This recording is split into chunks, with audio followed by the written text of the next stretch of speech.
You are listening live to Grit Podcast, Grit for Life, and I am your host, Nate Parks, founder of Grit for Life. Grit stands for Getting Ready in Training for Life, and we're heading into episode, as I stated, if you listen to episode 16, I don't know why my podcast started numbering these podcasts. This clearly is not my 17th podcast, but we're going with it. So we're keeping it. It helps, I would say it helps keep you in order if you are joining us late and have just started listening to Grit for Life podcast. If you have listened to the last couple of them, you understand that not only am I doing this podcast, we're also doing a online mind, body, and soul workshop. We're into week 2 of that.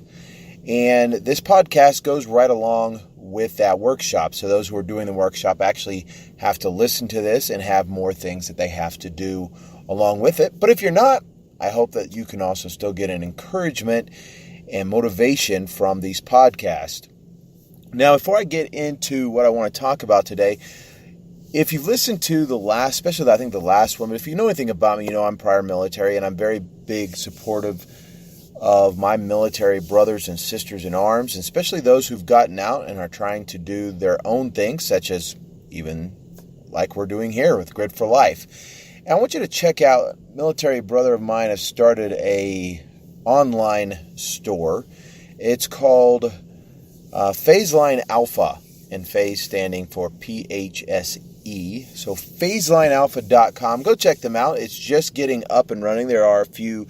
He's got a hat. A hat. He's got some looks like yoga pants or something for you ladies out there. Some pretty cool t-shirts, and he's just getting it started. So go check it out. Do me a favor. Check out www.phaselinealpha.com, and not only check it out, purchase something while you're there. Bookmark it so you can return. So as things are added to the store, you don't miss out on this amazing opportunity to not only help a military brother out, but also get some good clothes, get some pretty cool things that aren't normally out there. You don't see every day. We have been taking a look at your time. This is your time. This is your moment. And what is hindering you from having this be your moment? Or what can you do better to enhance your time, your moment right now? And last podcast, if you've listened to episode 16, we talked about the acronym STOP. And we talked about how STOP is searching your soul, taking charge, observing others, and preparing to push forward through whatever obstacle comes your way.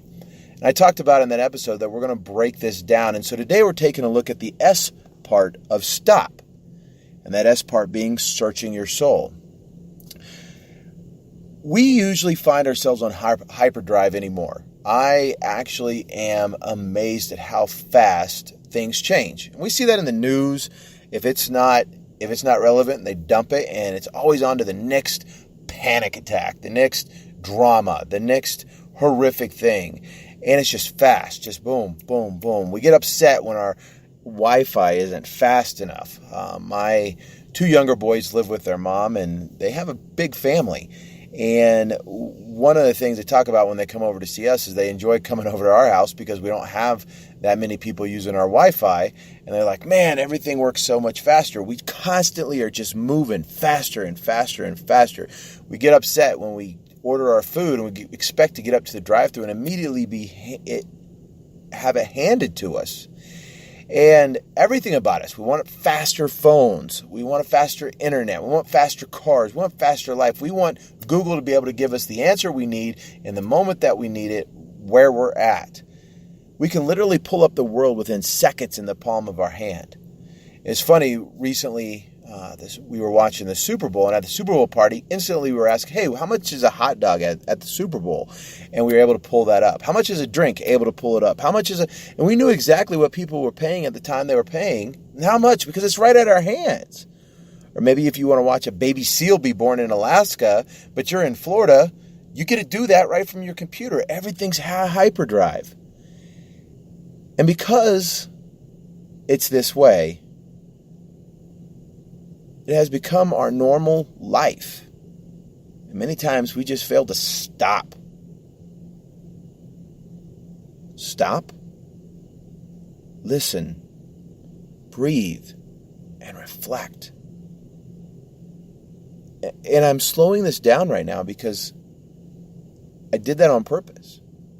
I started this podcast off really fast, gave you a whole bunch of stuff. Because that's how our life is. But we need to come to a point where we can just stop our life right here, right now. Self-reflect, do some soul searching. Because if we do not, then we'll get trapped into a negative pattern of destructive thoughts. And many of us are in that daily, whether it's when we look in the mirror, whether it's we hear other people say things about us. We get into this pattern of self-destruction because we don't take time out to stop and self-reflect and really think and chew on the meat that needs to be chewed on and spit out the fat that doesn't need to be swallowed. Many times we will not take time out to realize that we may be in a downward spiral that could just set us back and keep us from moving forward on our personal success. Why is it important to search our soul? I recently read a study that says that we think approximately, now I want you to really think about this. This blew my mind, and I want you to think about it as I say it. We think about 50,000 thoughts a day. Now, out of those 50,000 thoughts, here's what it breaks down to. It is believed that 50% of our thoughts, out of those 50,000 each day, are actually negative thoughts. Now you say, "Oh, I don't know, Nate. I don't think that negative." But it's not just negative towards you; it's negative toward the world. Because negativity is negativity, and negativity breeds negativity. Maybe someone cut us off, and we begin in our mind to think about how angry we are at them and how stupid that was, and it's a negative thought. Or maybe we watch, Beth or Sally walk by, or David or Bob, and we look at how they're dressed, or maybe even how they smell, or we're upset because they don't do the work we do. That's negative thoughts. So 50% of 50,000, they figure, of our thoughts a day, 50% are negative. You know that 90% of our thoughts are just repeats of the day before? That goes back to that getting stuck in that spiral. 90% of our thoughts during a day are just repeats of the day before. We're worried. We're worrying ourselves. We're negative to ourselves. We're negative to the world. We're worried about the world. We get so caught up and we keep in hyperdrive. This is out of control.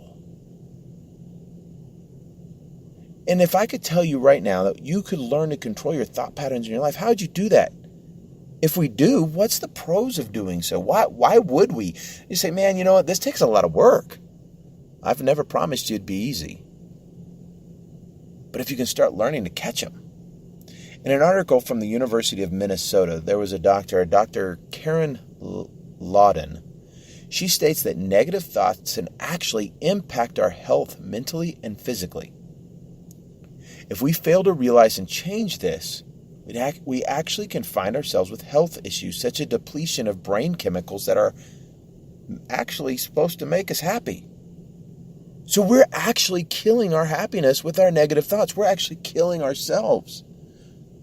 Because the more negative thoughts that we present in our mind, the more it begins to attack our mind, and our mind begins to shut down, and it depletes, according to the study, says it depletes the brain chemicals that are actually part of our brain that makes us happy.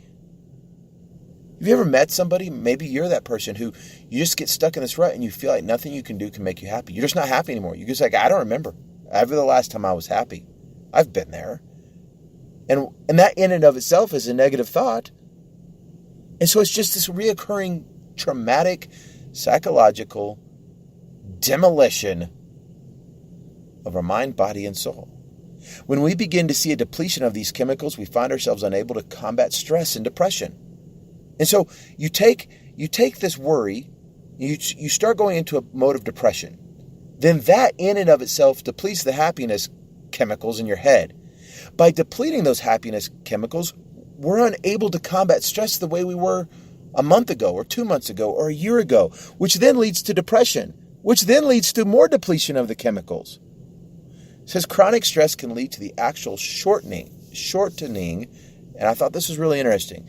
So chronic stress, which I just started explaining how you can get into the cycle of that, actually can lead to the shortening of, I may pronounce this wrong, but it's temeres, Temeres. And you go, what in the world is that? Is that something off a Klingon ship? No. It actually is considered the end caps to our DNA. So actually by allowing our negative thoughts to deplete the brain chemicals that create happiness, which then sets us into depression, which then sets us into a chronic stress, actually shortens our lifespan.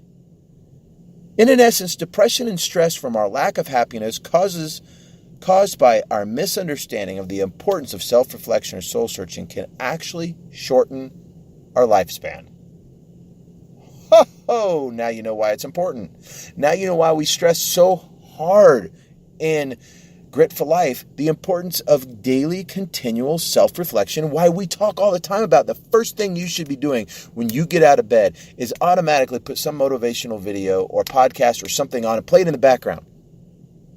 Play it in the background. You don't even have to really be paying attention to it, but I promise you that your psyche will pick it up and you'll begin to find yourself more motivated.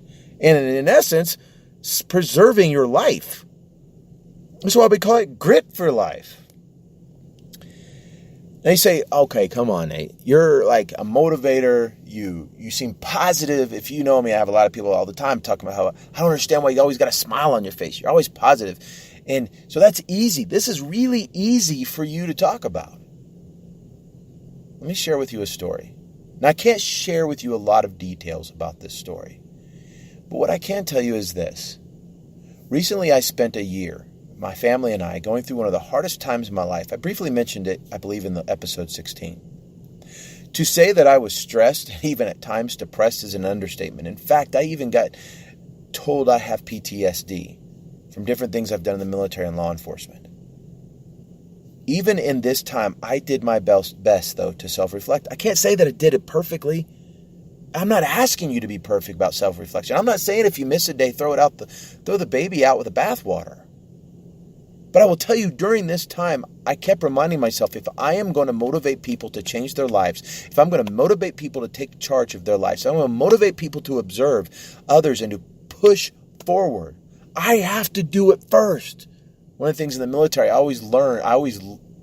learned from my good leaders, and then I strove to do it, is I will never ask you to do something that I'm not willing to do myself or haven't done. So in this time, I try to self-reflect. What I learned from this time and also my time in the military was that you don't prepare for a fight once you're in that fight. Because if you do, you're not going to be ready. You're going to certainly lose. You must prepare before the fight.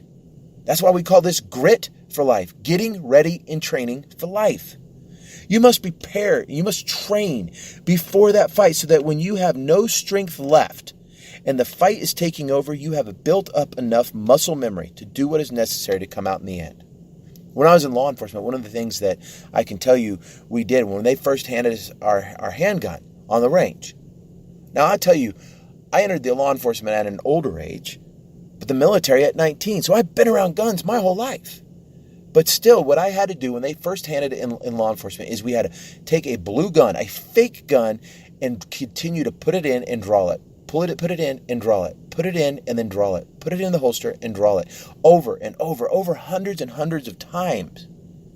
Without looking down at our holster. And why was this? It was to teach us muscle memory. It was to prepare us that if the day comes that we would have to draw down on a suspect or fight for our life, we didn't even have to think about it because many times it comes that fight or flight mode. And that's how we have to do in self-reflecting. Soul searching doesn't come naturally. You have to determine and understand the importance of it. Just like I had to understand the importance of being able to take my gun out of my holster and be able to bring it up without taking my eyes off the target. You have to be able to do the same thing with your soul searching. And it may take a day. It may take 2 days. It may take 21 days to build the habit.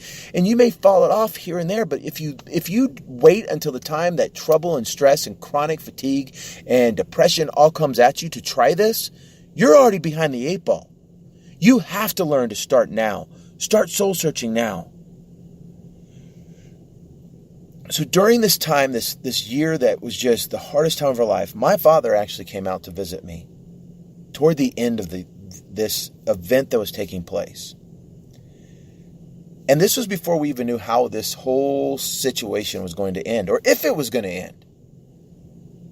After a week my father had been here, we received some amazing news that everything we've been facing for over the year had come to a positive conclusion. I drove my father to the airport, and as I did, he got out.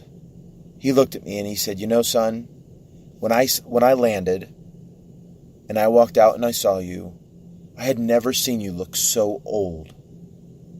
The stress and depression had aged me. I had been dealing with this for over a year, and when I tell you that this would have altered my family's life and altered my life, it's true. And we didn't know how it would end. And constantly, every day I'd have to get up and I'd have to force myself to live the Grit for Life motto. I'd have to force myself to go over my own podcast and learn from myself. But it still had an effect on me. The constant stress, the lack of sleep, the lack of happiness, trying to struggle to fight each and every day. It had aged me. But when that burden was lifted, I was able to start bouncing back. This is called resilience. But resilience is built with a tool of self-reflection. You have to self-reflect in order to begin to build resilience. Imagine what it would have done to me if I had not prepared ahead of time. I had not been doing Grit for Life. I hadn't been motivating people. I hadn't been teaching myself. You see, when this happened, I already knew my weak links and my armor. I was able to recognize them and handle them. Not always perfect, not always right, but a lot better than what it would have been if I hadn't prepared ahead of time. If I hadn't, what impact would that have had on my health? What impact would it have had on my life? And as well, my family. They say insanity is doing the same thing over and over and over, expecting different results. How many times are we willing to actually self-reflect and realize where we are doing things the same over and over and over? Maybe it's in relationships. Maybe you're someone who doesn't have someone in your life right now, or you do have someone in your life. You're not actually married right now, or maybe you are. I don't know, but you look back and you say, why am I always finding myself here? Well, don't just stop there. Don't just stop at that question. And don't point fingers at somebody else. You self-reflect. Or maybe it's a job. And you're going, man, I've changed jobs 2 or 3 times, or I'm stuck in this, and I just feel like I continue. Maybe you're a salesperson, and your sales aren't where you want to be. We can even take it to this level. Ask yourself then, self-reflect, stop for a minute, and say, what is it that I keep doing that doesn't seem to work? Then, change it. Because if not, that's insanity. That is the importance of self-reflection. When we take time out to self-reflect and be honest with ourselves, and that's a key point, and truly be honest with ourselves and ask ourselves, what can I do to self-reflect and search my soul so that I can become better? And when we do this, it begins to take back charge of our time, because this is your time. We must start making ourselves stop and search our soul. It's hard. Maybe one of the hardest things we'll ever do. It requires honesty, dedication, and a determination that, in the end, will outweigh the pain of doing it. And my friend, that is growth. So what can you do? Let me close with this. There are numerous great questionnaires online to start with. So if you are looking for something to bite into, so type in soul-searching questionnaires. You'll get up all kinds of stuff. And then take one of these questionnaires. Then write down a plan, a list of areas that you know through self-reflection that you need to work on. I don't want you to work on all of them at the same time. I want you to pick one. Maybe the very first one you wrote down. I don't know, roll a dice to see what number comes up, but pick one. Then work on it. And as you do, I want you to affirm to yourself that you are valuable. This is your time. You are worth it. You will be successful.